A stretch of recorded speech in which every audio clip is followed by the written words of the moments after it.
Please introduce yourself with your name, pronouns, your major, and also your board position in PASS. Hi, I'm CJ. My pronouns are they and she. And I am a fourth year political science major. I am the current external vice president of Filipinx Americans in social studies. Hi, my name is Leilani. My pronouns are she or hers. I'm a second year informatics major, and my position for CABA is publicity commissioner. Hello, my name is Shannon Dawn. My pronouns are she or hers. I'm a second year mechanical engineering major, and I'm serving as one of this year's cultural co-coordinators. Hi, I'm Britt. I'm a third year nursing major, pronouns she, her, hers, and I am currently serving as the outgoing political director for PUSO. Hi, my name is Lauren, pronouns she, her, hers. I'm a third year bio major, and in PUSO, I'm one of the incoming directors. Hello everyone, my name is Kara Oravilla. I'm a third year human biology major with a minor in global health, and I served as PUSO's academic director for the 2022-2023 term. Please introduce your org. So what does your org do and offer to its members? So PUSO stands for the Filipinx Pre-Health Undergraduate Student Organization, and we are organized into 4 pillars, which are academic, social, humanitarian, and political. And basically we base all of our programs around those 4 pillars, whether they be mentor-mentee program or the large-scale pre-health conference that the academic director and co-secretaries host in the beginning of the year. But overall, we just strive to support the Filipinx community and our endeavors to be in the medical field, not just as the generic nurses that everybody is very familiar with, but also pursuing past that, whether it be physicians or any kind of post-bachelor's degree kind of career. Just to add on to what Britt said, I think beyond supporting the Filipinx community here at UCI, I think one thing that PUSO also strives to do is to create culturally competent healthcare professionals. So that means really diving into what it means to be a Filipinx going into healthcare and how that translates into helping the Filipinx community here in general, whether that be in California or across the states or even at home through our medical missions program. PASS is it's an organization catering, of course, to Filipinx Americans, but also to other minorities. Pretty much anyone who is interested in social studies, that encompasses the social sciences, social ecology, business, education, law, you name it. We really started in 2004, and we were founded because there wasn't a lot of representation for Filipino Americans in a bunch of our fields. It started out as the social sciences org, and then we later were integrated into Alyansa to partner up with CABA, PUSO, and Fusion. So really what we do is provide a space for people in those sorts of fields to just be in community with one another and also have opportunities to learn how to get into whatever industry they want. So for example, we have a lot of alumni panels. We've had one every single quarter this year, as well as CAP, which we had just last week, the Conference for Asian Pacific Pre-Professionals, which brought in a keynote speaker, 4 different panelists, both in UCI faculty as well as outside. So we brought in someone from the District Attorney's Office of OC and the Asian American Bar Association of OC, as well as nonprofits.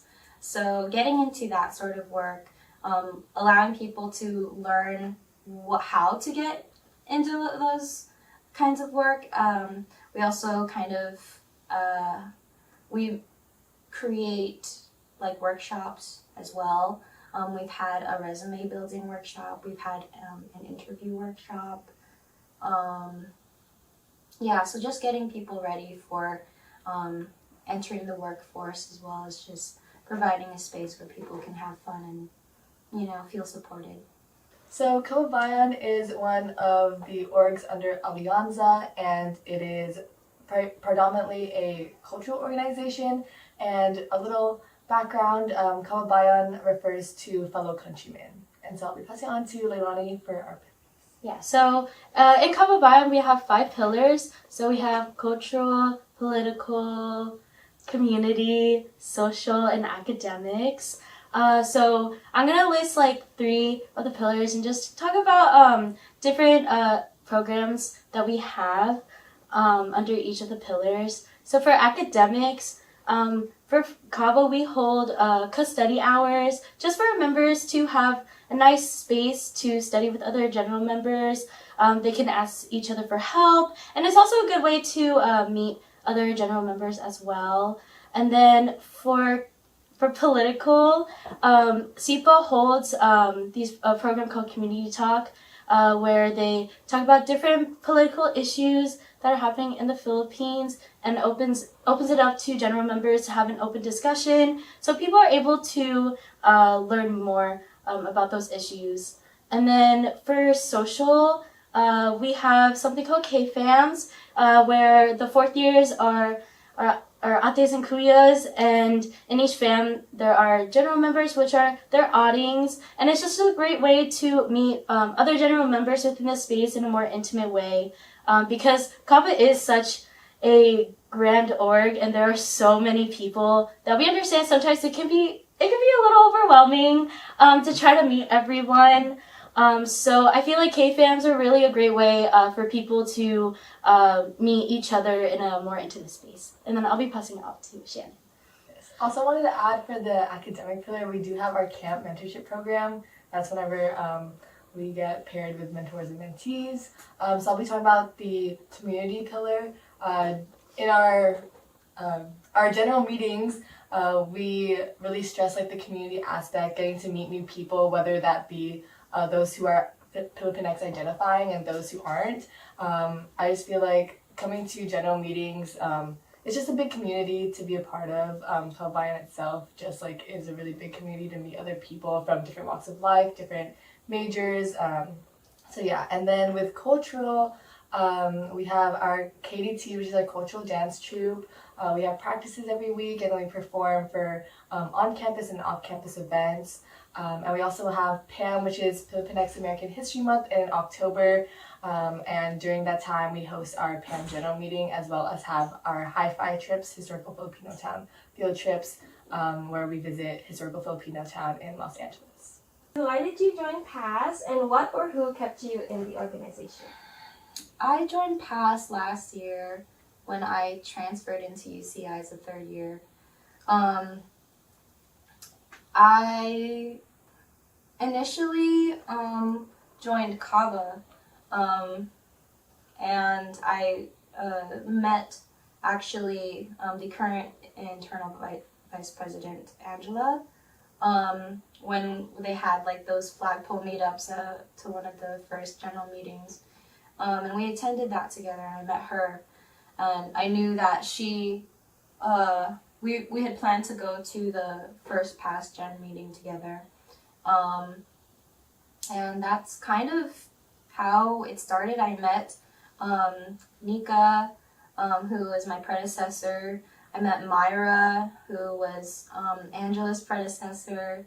I met Chubi, who was last year's financial vice president. And that was the board, and they were very welcoming. I liked how the atmosphere was smaller than it was in Kababayan.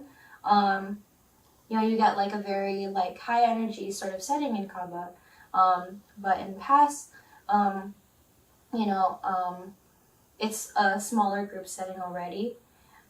So you get to meet, you basically get to know people right away.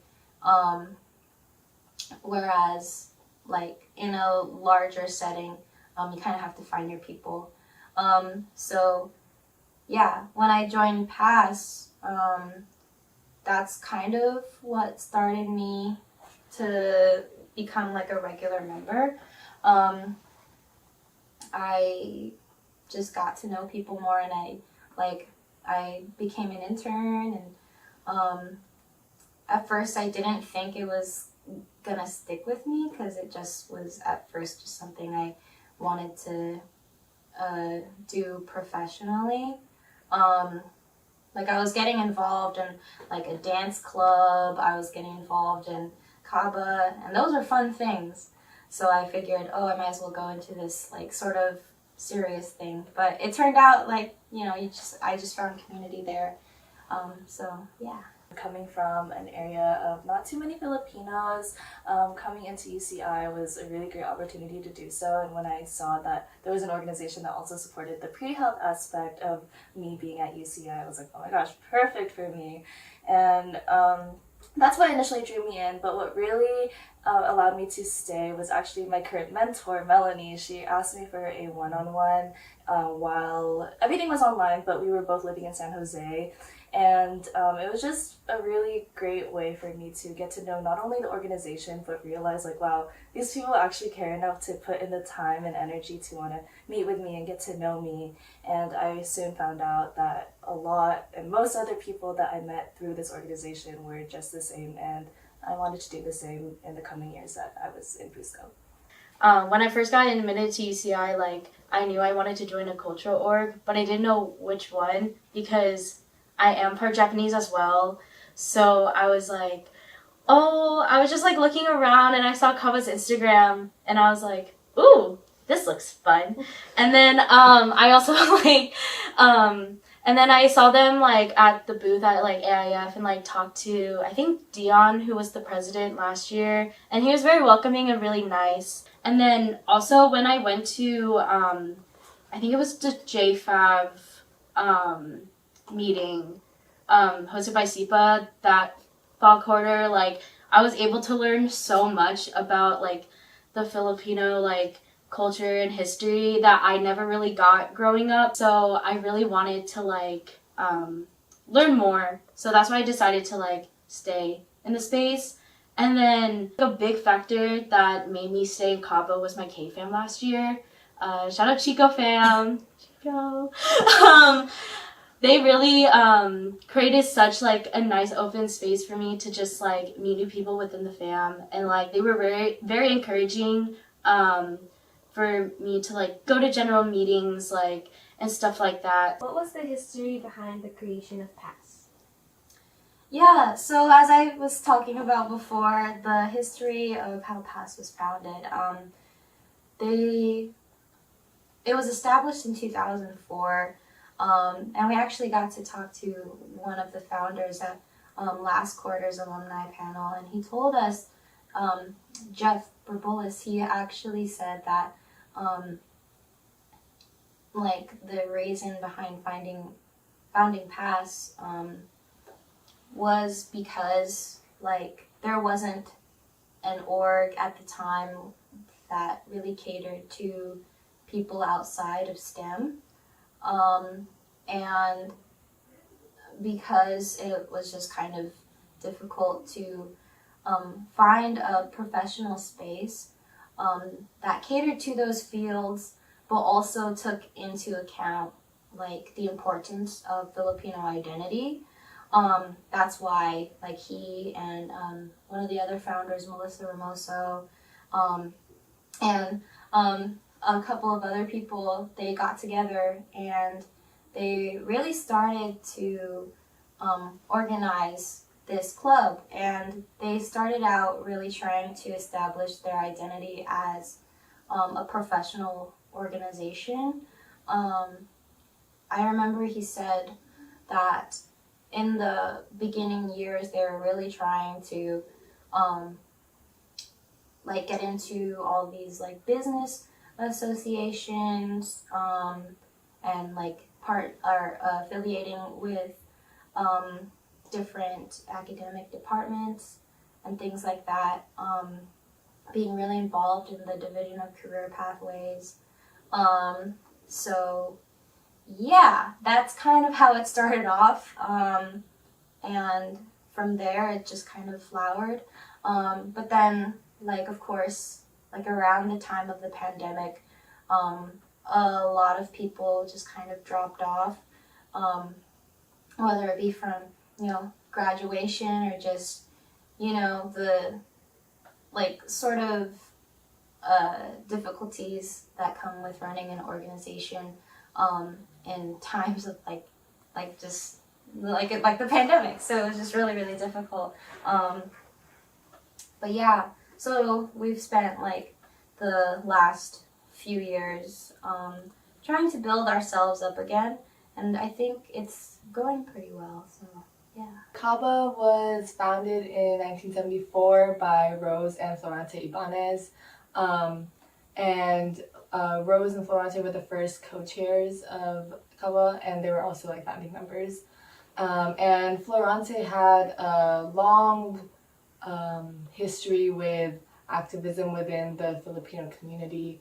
He also founded Samahang Filipino, which is UCLA's cultural or Filipino cultural org, and they've done a lot for TAPS and a lot of activism for the Filipino community, and that I feel like fighting for those changes for the Filipino community is a really big like foundation for CABA, as well as just giving Filipinx identifying folks a place to feel welcome and to find that community. Although CABA was founded for Filipinx American students, it has now grown to what it is now and is open to whoever wants to learn more about like Filipino culture and history as well. There are 4 founders, and I believe that the whole idea behind the creation of PUSA was that there were previously a lot of cultural pre-health orgs, like I believe like there was like a Vietnamese pre-health organization and certain others, and the founders realized, why isn't there a Filipino one? And that kind of got the ball rolling in their idea in creating this organization in 1995 to 1996. And we actually had the founders of PUSA speak at our pre-health conference today, and I think one thing that really stuck with me was them saying that healthcare is something that everyone comes across in their entire lifetime. So whether that be just like going to doctor visits yourself, or whether emergencies happen, or taking care of your parents in the future. So they wanted to make sure that we had people within our community that were educated about the Filipino experience and wanting to go into healthcare so that we could take care of each other in America when we're not necessarily native here. So it's important for them to create those, again, culturally competent healthcare professionals that knew the Filipino experience and thus could help the overall health of our community. How has PUSO grown over the years since you started as a general member? I think going from like my first year in PUSO, which like Britt said, was online. It was really cool to see how active people really were in that community, despite us all being kind of separated. It was really refreshing. Even though I wasn't as involved in it, it was nice to be able to come into that space and like see how much energy there was there. And then going into the next year when we all came back in person, again, like Britt said, it was definitely a transition. And, because we kept on going back and forth between like being in person and then going online for winter and then coming back, it was hard to be consistent in terms of like being a gen mem at the time, like coming out. It was hard because there's so many things going on, and there was still a lot of uncertainty at the time. But I think what was really nice about last year was that the social aspect, I think, of PUSO was pretty strong. Like it was, we still had that community of where we could all come together and spend time together and really like kind of grow closer. But then I think going into this year, we really wanted to improve more upon like the pre-health aspect of it again, because it was definitely hard to maintain that through all those transitional periods. And I think that we've done a really good job, and I'm excited for what's to come in the next years. Even before our time here in UCI, like hearing from other general members who were here before, CABA did have like a big emphasis on the social pillar and like partying and whatnot. And so definitely with this year being on board, wanting to take a step back from that and really like what Leilani said, finding our roots again. And I think we've done a really good job at uplifting all the pillars, Sean with academics has done a great job at hosting study hours every week, as well as having workshops for general members like every quarter. And same with SEPA and Cultural, putting out workshops and meetings that help do so. And the social pillar is still there. So I don't want to seem like, oh, we want to uplift these pillars because we don't want social anymore. But like, the social pillar is very much still there, but just really putting an emphasis on the other ones that may have been overshadowed. Last year, it was a little difficult seeing PAS be so small.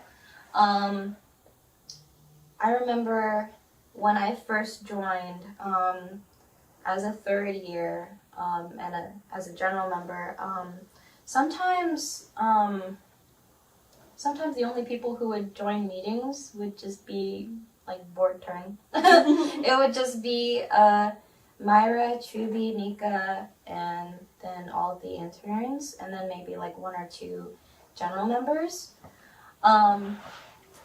So really that kind of left us in a place where we had a lot of room to grow. And we have been trying a lot of different things to like recruit as well as retain members and figuring out what works and what doesn't. So really it's been the job of this year's board to engage with members outside of PAS and not just wait for them to come to us. Because if you want to, like, you know, if you want to, like, create a community, right, what does that even mean? That it means, like, actually getting to care about people and create friendships. And you don't just do that, like, once a week. So really it has been about, like, really cultivating this culture of care. So yeah, and now this year we actually have like so many more people than we did last year, and not only that, we've done so much this year, be it through, you know, just collabing with other organizations, you know, just hanging out with people outside of general meetings, and yeah, just getting to know people and do things. How have you grown over the years since you started as a general member in Kava? As a general member, I was like really shy to like go out and like put myself out there.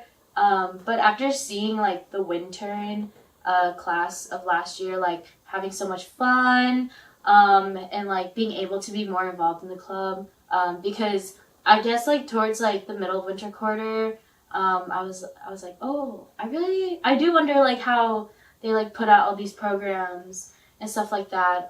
It really pushed me to like become or like push myself to or apply to be an intern, because honestly that was my first ever time applying to be like in any leadership at all. Like even going back into like high school, I wasn't really the type of person to like put myself out there that much because I didn't have that much confidence in myself.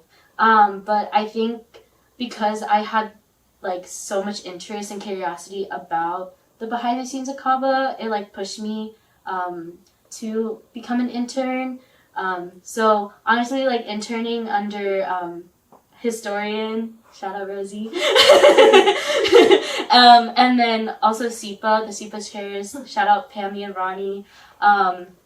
They really have like helped me grow just to become like a better person, and also just like a better leader like within the space. And especially with SEPA, honestly, like I was really intimidated when I found out I was a SEPA intern because I felt like I was like, oh, like I don't know that much, like will I be a good intern, and stuff like that. But I think like having an amazing intern, shout out Camelia, and also again like having amazing appointments that really reassured me how the SEPA position is like really about just like learning yourself as well, really helped me grow and love like the Kava community so much, and that really did push me to apply to be on board and like actually take the step and like try to make it try to give back to the community.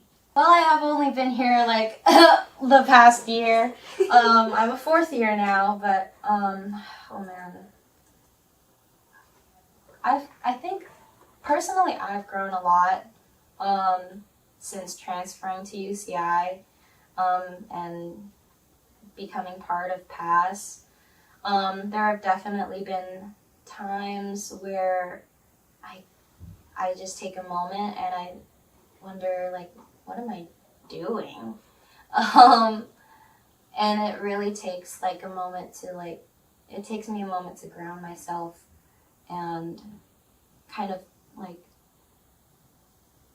in this goal to pay it forward to people and remember like why I even started this kind of work in the first place. Like PASS really gave me a place to like be myself, and it gave me like, you know, one of my first friends at UCI, and I wanted to provide that for other people. So I think the future of PASS is bright, and I know that like personally I've grown and really learned how to be a leader, learning how to like improve from, you know, the people that came before me, and learning from my own mistakes as well throughout this year, you know, figuring out what works for PASS and for myself. So yeah. I definitely agree. I think I've also grown a lot in terms of my outgoingness, my confidence, and frankly like public speaking, because coming in as a first year I still consider myself very shy, but I know that coming into leadership positions, like I have to bring a part of myself out that will make other people feel comfortable, and I think throughout the years I went to do that.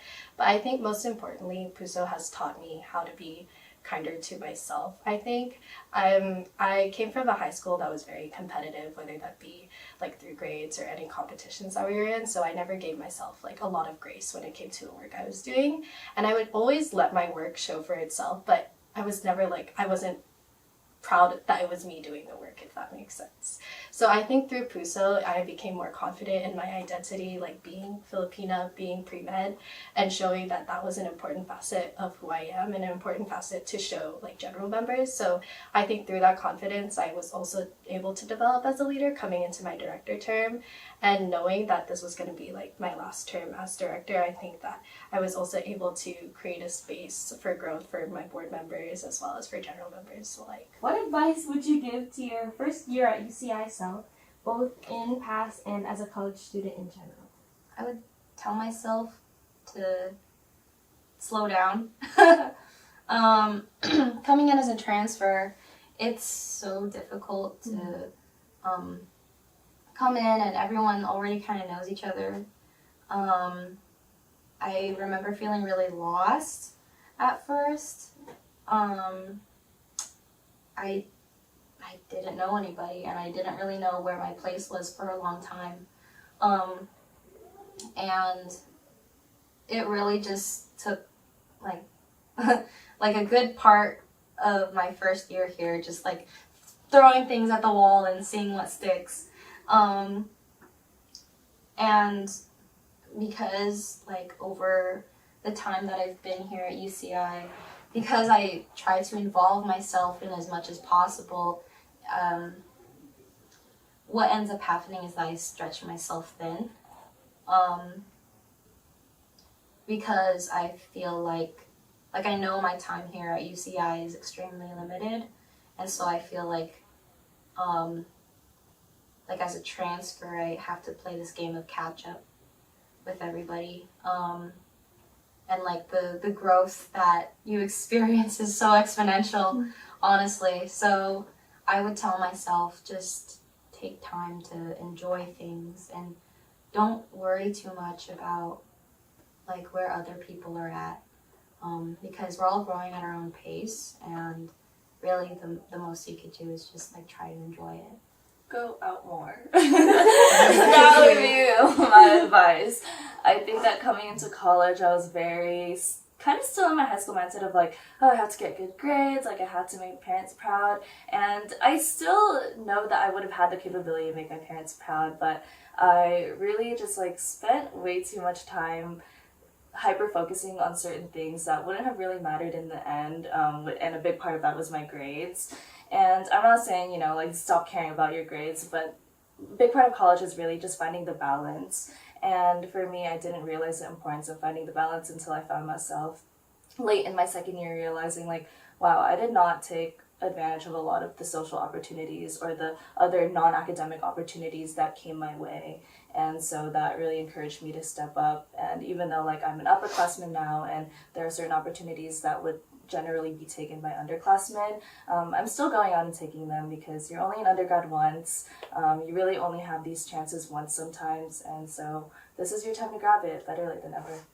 Coming out of high school again, I felt that I had to be so overqualified for everything that I was going to apply for. So whether that be research positions, even board positions, even intern positions, I felt that I had to be overqualified or else I wouldn't get it. But realistically, there are so many people out there applying for things and they don't have the qualifications. They just use whatever charisma or they use whatever they can talk about to get those positions. So I need to know that there are people out there doing that, and I am deserving of the opportunities that I want to apply for, even though I might not meet all of the qualifications for them. So yeah, I think that's what I would tell my first year self. Being in a very hard major was very, took a lot out of me mentally, and I think if I told myself like to just push through, like this is part of the journey of just like finding yourself and like finding your interest, yeah, that would be like the advice I would tell myself, I guess, like in a general aspect, but I guess also within the Kaba space, I definitely like had times where I was doubting myself in a lot of my work, even like now, like being on board with publicity, it was like some flyers like I would not feel as confident in, and like it would kind of put myself down a tiny bit, but I would just like tell myself that like my work is enough, and then like I'm doing my best of like what I can do, especially with a lot of my plate, so I would just like tell myself to just believe in myself and like that I'm doing good. If you could describe what Puso means to you today, what 3 words would you use? I think I would say, this is hard, but I think I would say family, passion, and growth. I think I've definitely found like my community in Puso, which I'm super, super grateful for. And one of my favorite things, or if not my favorite thing about the community, is how much passion and energy we all have towards what we want to pursue. And like, of course we are a pre-health org, but not everybody is necessarily like on that same path. So it's really, really refreshing and nice to see how different we all are, and like how we all are working towards like such different things. And then growth, I think that a lot of us have a really good growth mindset. Being in college is obviously so hard and very confusing. But I think one thing I appreciate about the people I'm surrounded by is that like, no matter what it is that we're doing, like we do want to just grow. Like we want to grow towards whatever we're pursuing, or we just want to grow as like people. And I think like the Puso community as a whole, like we all really want to shoot upwards, which I think is pretty cool. First, definitely culture, growth, and family. I really wouldn't describe it as anything other than like a community within a community. It really holds true to like that line in our mission statement. Like it's so niche that like I feel like with the people that I have grown with in past, you know, I can see myself like, you know, bonding with them outside of just college. So yeah, I would definitely say like it's just a community. Yeah. What impact impact has PAS had on you, and what are the key takeaways you'll carry with you once you either finish your term or after you graduate? I really learned like what my leadership style is. Just keeping in mind what the general members really want and what they're looking for, and having to adapt to that. Learning what I've learned in PAS, I can take that any which way I want.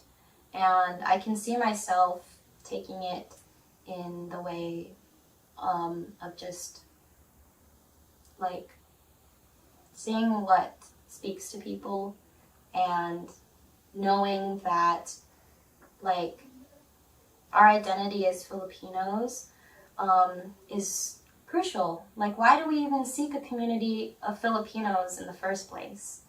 It's because that speaks to us, and because that has like a history, and because that affects like the way we see our world and the way that we experience our lives.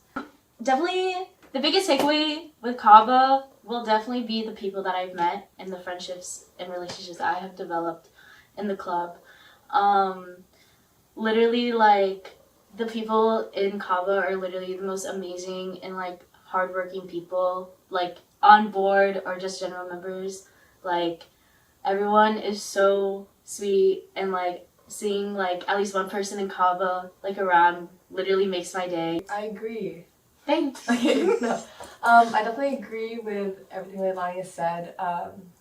More specifically, in my position as cultural coordinator, definitely seeing the connections that I've been able to make amongst general members. So, like within the programs I put out, especially like with KDT or different workshops, getting to see people create bonds in the programs I'm hosting is definitely something that like has kept me going through my position. And is definitely something that I will cherish leaving my term. But definitely also an impact that Kaba's left on me is like it's a space for me to learn and grow, learn about myself, learn about Philippine history, culture. I think it's just a space where people can grow together. I think that's something that's very like powerful about this organization. I think that Puso has taught me that I am so far more capable than I thought I was. Like I mentioned before, I really thought I had a lot of inward capability, so meaning that like I was confident in the work I put out. I was confident in that whatever like I would make, whether that be graphic design or just projects that I would work on, that they'd be good. But I wasn't confident in that like I could be a good leader. Me, myself, and my identity, I wasn't confident in that. And I think that through being in leadership in Puso for these past 2 years, and especially during this last term as director, I've grown confident in my like outward confidence in terms of being director, being a leader, being one of the faces of Puso, and being able to speak like in front of this camera right now, or speak in front of 100 people at my pre-health conference. I think that is something I'm so incredibly thankful for Puso for. And then like Lauren said, I also agree that Puso has taught me to just cherish all the memories, because Puso has been such a home for me for the past 3 years. And as I get closer to graduation, I realize that this community is not going to exist forever. We kind of live in this very, very special bubble that we all want to hold on to for as long as we can. So it's important for us to not get too caught up, or as my roommate Christine would say, lost in the sauce about, with all the work that we do, and really just cherish the time that like you get to spend with your board. I mean, I'm still sad that my board term is ending. I mean, we literally just elected the rest of the new board like yesterday. So yeah, it's just important that we make sure to cherish the memories that we're experiencing, even though it may feel like work.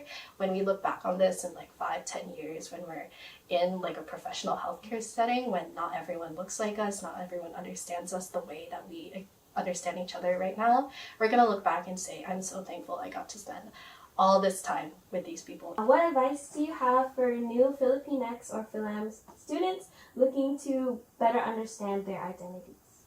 The first part of it is definitely looking for your people. Filipino is such a broad identity, right? There's so many different kinds of Filipinos. But you can find people in you know, in Kaba, in PASS, in Fusion, in Puso, and even outside of Alyansa. Sharing your experiences and learning how diverse we are just by involving yourself in the community. Second way, I would say, is definitely learning our history. Unfortunately, you know, the state of Filipino American Studies at UCI is non-existent. So, but that's something that you can look for not only in, you know, your community organizations, but you can also, you know, use that as fuel. Any organization that focuses on the Filipino American experience here at UCI, like, they do their best to provide, you know, the best sort of information that you can get on an introductory level. And just knowing your history, you can better ground yourself in, like, the context, the social context in which you have your own experiences. And that's where you can kind of see, like, okay, this happened in my life because this happened in history. So Something I would say to anyone trying to explore their Filipino identity is to be assured and confident in your own experiences, regardless of if you think they're Filipino enough or not. Because growing up, I definitely thought that, like, my experiences as a Filipino were not 100%. Like, they weren't enough. Like, they didn't really count, whatever that means. But coming into the Alyansa space, especially, like, specifically the Puso space, it helped me realize that a lot of us Philams feel like that we're just, like, not fully there. But the truth of the matter is that, like, that aspect of our identities, like, that's like the whole thing. You know, like, being Phil-Am and not feeling like you're Filipino enough, that's part of the Phil-Am identity, which is unfortunate. And I think something that we should all work towards, like, having more positive attitude towards. But there is nothing wrong with not feeling like you're enough as a Filipino, because the truth is you are. And, like, you just have to kind of take the steps and, like, take the time to, like, think through that and really believe it for yourself. I'll just sum it up into, like, a smaller response, but basically just don't compare yourself to others that may seem like they have a stronger Filipino identity than you.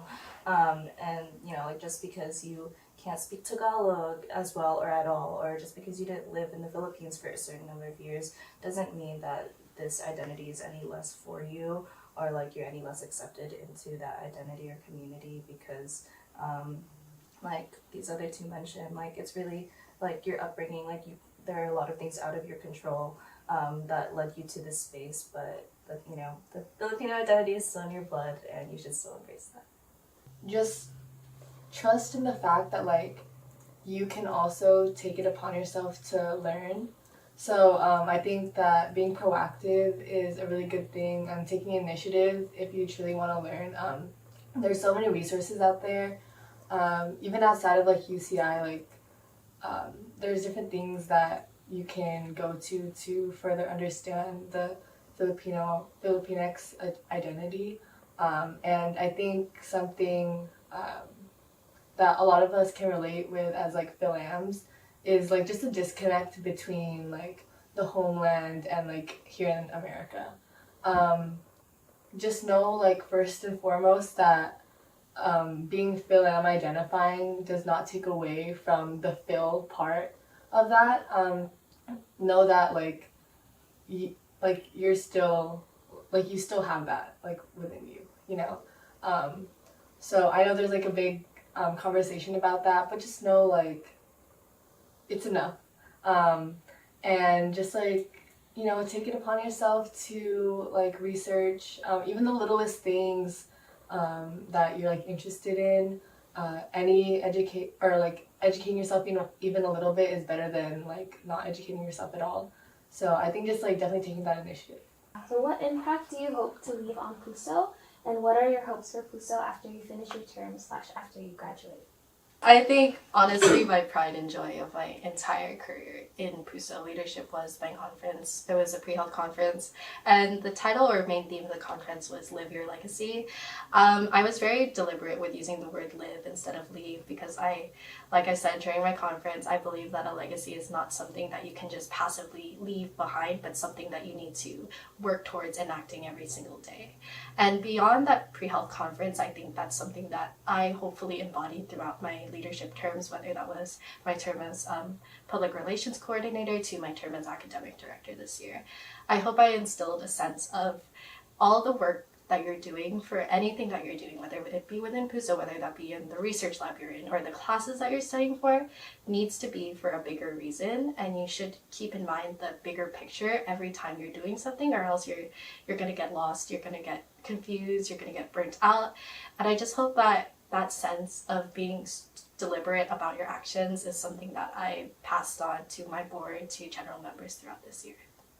I definitely hope the kind of impact that I leave in PASS is one that is more community oriented. In the end, like, if you succeed, right, does that really leave everybody else in the same place? Not necessarily. You gotta have to, like, kind of, you know, not just focus on, like, your own success, but think about how your success and the skills that you bring to the table can also benefit, you know, the larger community. I've tried to kind of have that impact throughout my tenure in PASS. You know, organizing to have a few of us go out to the courthouse rally in support of the Roque family. That's what I want to leave behind in PASS. This sort of mindset where, like, we really stick true to that saying, isang bagsak, you know? Like, if one of us falls, you know, we all go down. But, you know, if one of us rises, we all rise. And so in order to really stick true to that, we have to figure out, like how can we really benefit the entire community? I definitely hope that I was someone that people could find, like, a safe space in, as well as I hope I was able to spark the interest in gaining knowledge on the Philippine culture and history through my meetings, programs, workshops, etc. I just hope, like, even after my term, people will view me as a friend. Hopefully, like, they won't just be like, oh, she was just cultural court. I hope they, like, see me as a friend, as a person, like, they can come talk to, and just someone who's, like, there to support whenever they need it.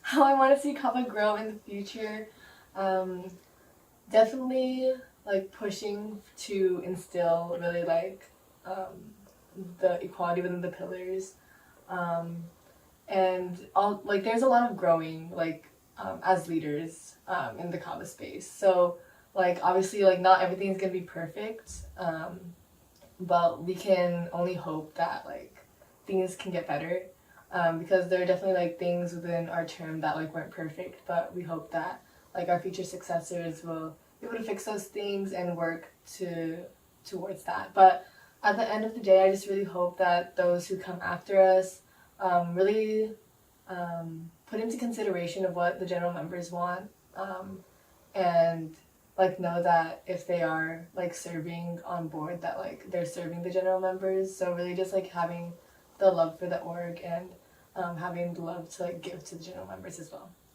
Yeah, similar to Shannon, for the future of Kaba, I really hope that, like, the people that are on board, like, have, like, the same, like, ambition and passion for the club as, like, we do, because, like, again, like, emphasizing what Shannon says, like, we do, like, serve basically, like, the general members with all of our programs, and all of the research that we do. So I just really hope, like, in the future that people, like, will enter the space, have that love and, like, spark of curiosity when they're in the Kaba space, which pushes them to, like, become leaders.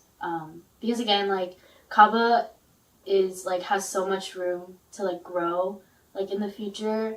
And I feel like with new and different people like coming into this in and out of the space, there's so many ways that Kaba can really grow. Do you have any advice or messages for the future leaders of the Alyansa org? So this can be like in each board or the Alyansa board itself or just anything like that. It's be realistic and also don't be afraid to ask for help.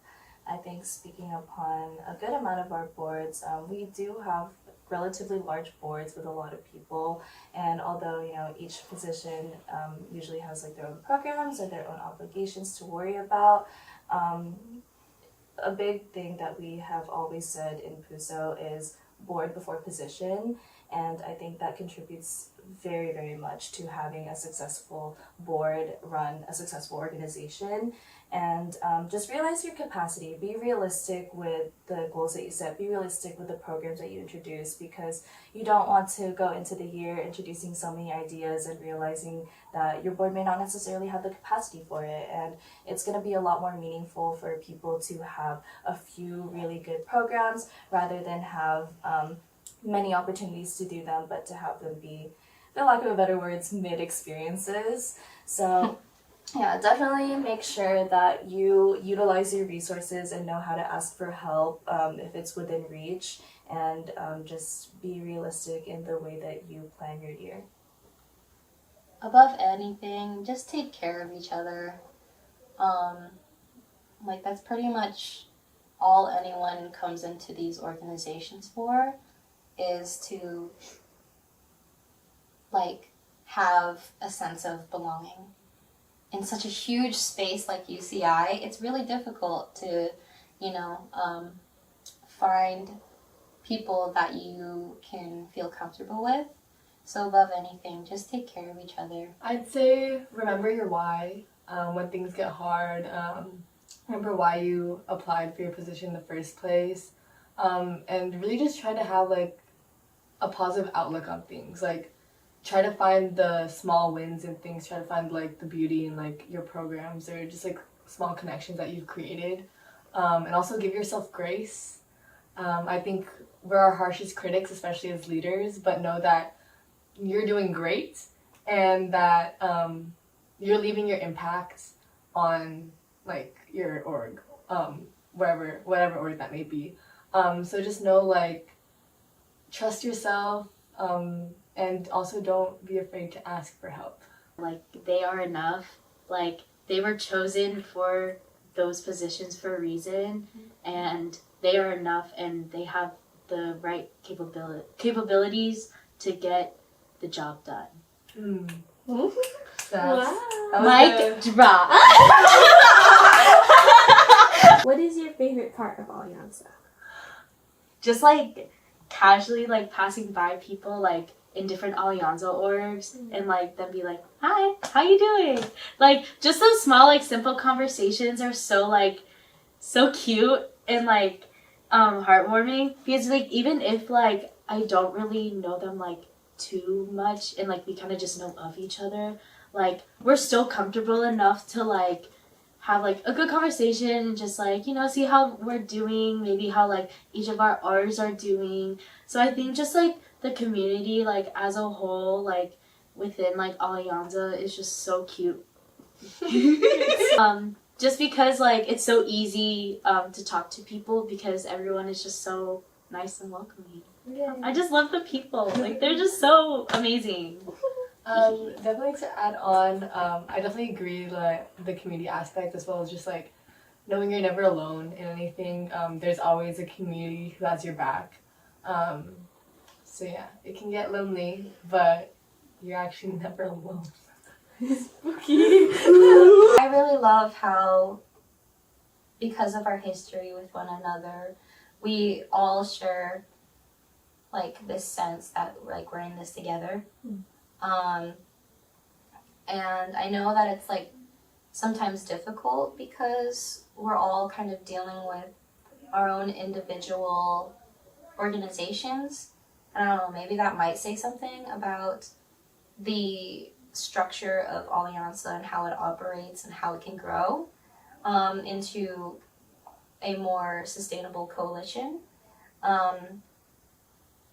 But I think the character of Alyansa is definitely at a point where we do share a sense of community and of like this goal to kind of keep each other together and keep each other accountable to just do right by our members. So yeah. I think our ability to uplift each other, of course, are all linked by our shared kind of like history and culture, but I think a really big thing about us is that we're all very, very different in terms of what we study and what we're pursuing. So I think it's like a really beautiful thing to see each other like come out to our events, or even just like saying, oh, like, good luck on your first general meeting today, because we are although we are pursuing like our individual goals separately, like I'm really grateful and glad that we have Alyansa to tie us together, and really just know that we have a community bigger than just ourselves, just our individual organizations, and we're part of like the bigger Filipinx community here on campus. And, yeah. Just to add on to what Britt said, I think I am also incredibly proud, and I really take to heart how much we uplift each other. But more specifically, I think the professional uplifting in Alyansa has been really special to see this year. So with all the conferences that are happening, I know that Cabo is trying to plan a pre-professional conference. Fusion has FusionCon coming up. Oh my gosh, we're at Fusion. And then PATS has CAP, and then PUSA, of course, has pre-health conference. So I think that these conferences or these events are just really special, because I think when people think of Filipino, they don't necessarily always think like, oh wow, they're like so smart, they're so professional, they're doing really well in their careers, which is super unfortunate. But I think that Alyansa as a whole taking the steps towards building these professional connections and these skills is really, really special, and something that I would like to see grow in the future as well. I would say my favorite thing about Alyansa is how big we are. Like, just sheer numbers, there are so many of us, which I think is so cool. Because like being around campus and just like the amount of Alyansa people I see all the time is so crazy to me. Because coming from a community that wasn't super Filipino, it's really, really cool to be able to see so many Filipino faces around campus. And of course, like when we're all kind of in the same space, whether it's at any of our gen meetings or just like at any events that we all just somehow all end up at, it's really, really cool to like know that we all are connected in so many ways in this community.